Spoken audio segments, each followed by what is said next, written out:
It is the voice of Indiana County, WCCS 101.1 FM and AM 1160. Our conversation with Nathaniel Philbrick is brought to you by Marcus & Mack, a law firm representing injured people.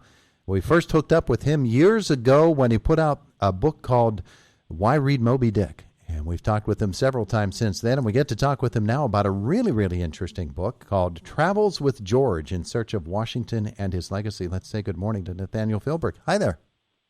Good morning. It's great to be with you again. It's good to have you with us. And what a great book. This is, I tell you what, I looked at the title and I thought, really? Nathaniel's going to try this? And I thought, how's he going to pull that off? You did it. This is wonderful. Yeah, well, thank you. I mean, it was a really fun book to write. It was, interweaving George Washington's journeys across the country with the journeys of my wife, Melissa, and I, and our dog, Dora. And so it was I needed to do something different after finishing my trilogy about the Revolution. I wanted to get out and see the world, do my John Steinbeck Travels with Charlie imitation.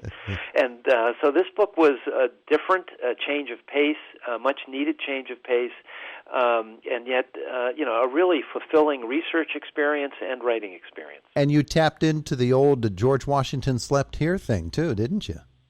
Right. That's one of those historical jokes. Washington slept around. Ha ha ha. Well, we came to realize that he was doing serious work here. He was trying to get out, see the American people, and create a sense of national unity in a country that was already divided back in 1789. And so, but the fun part for us was we were actually seeing the places. In two instances, we even saw the beds he slept in. And, talk about making the past tangible, making it feel like it's present. We were doing it all the time as we followed Washington. I'll tell you, the feeling I got as I read the book is Nathaniel is following George Washington wherever he went. But then there was a point, and I don't know where it was, I think you were in New Jersey at the time, where I thought he's not following George Washington. George is sitting in the back seat with Dora. He was there with you. Yeah, no, it really felt that way. And part of it was, in Melissa's lap was Washington's diary. And so, we'd go to a place and read what Washington experienced when he went there. And, it was almost a kind of time travel. Yes, you're in a place in New Jersey now where it's miracle miles of car dealerships and fast food, and yet there is a plaque that says in 1789 Washington stayed at this tavern. And so it's a kind of travel I'd recommend to anyone who has any kind of interest in history to follow Washington, to follow, and you see the country in different eyes, and you experience, this is a national story, obviously. It's Washington trying to unite the country, but it's also very local. And it was fascinating to see how he was remembered in these towns. There is a mystique about George Washington that we can never really put our finger on. Why is it that George Washington was able to become such a revered figure in his time, not just in the ensuing decades and generations, but why in his time was George Washington able to get this wonderful reputation, and what did he actually do? You help us to understand what he actually did. He actually, on this journey, in particular when he got to Boston, he was able to define what the presidency would be, would he not? Right. He had a strength of character. This didn't mean he was arrogant and willful. He was anything but. He was deeply. He didn't want to be president because he realized from the beginning how difficult it would be. That the political divisions created by the Constitution were going to take over the country at some point, as they have. But he also realized there was no one else who could do it. He had spent 8 years as commander-in-chief of the Army, no matter that had won the Revolution, no matter what side of the political fence you were, if you were for a strong federal government or you wanted more states, power to the states, you had to agree that Washington was the only one who could be our first president.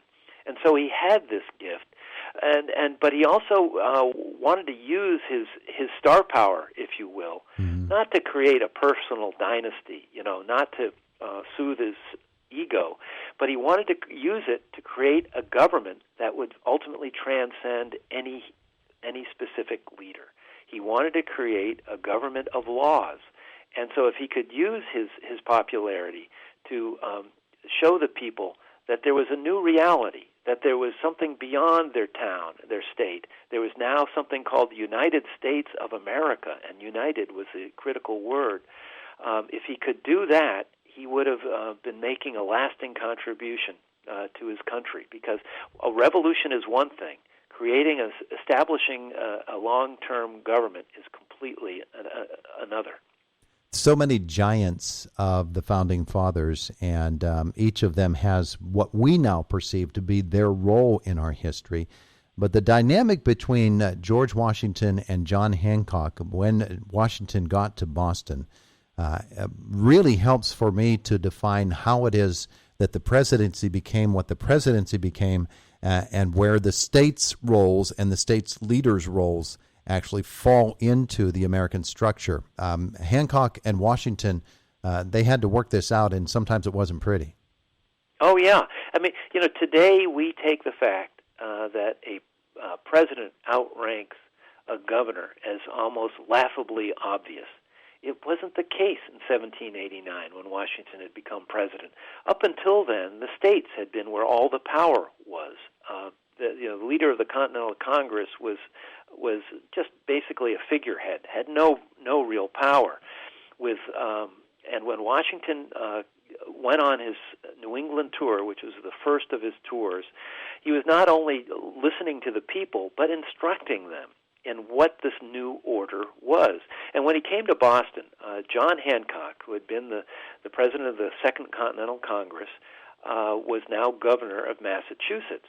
And Hancock had invited Washington to stay at his house. But Washington had determined that he would stay in no private homes, that he would stay only in public taverns. There would be no favorites in this journey. And Hancock wasn't very happy with this, but then he said, okay, but I'll invite you over for dinner. Washington agreed to come. Washington arrives in Boston, is met with huge accolades, but Hancock is a no-show.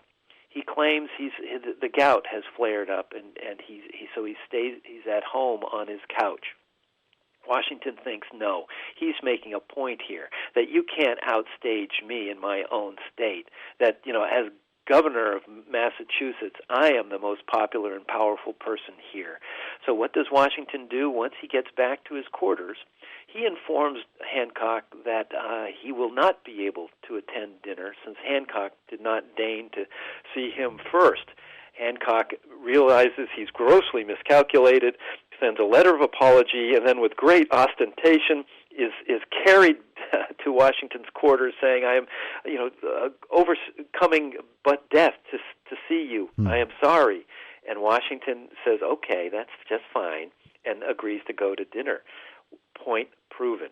That a president outranks a general. This outranks a governor. This was what Washington was doing. He was establishing a government. He was setting a precedent not only for his own presidency, but all presidencies to come. It would be so good to be able to talk with you more about this, but you have to go. And so we'll ask folks to check the book. Nathaniel Philbrick writes it, Travels with George in Search of Washington and His Legacy. It is a wonderful read, and congratulations to you.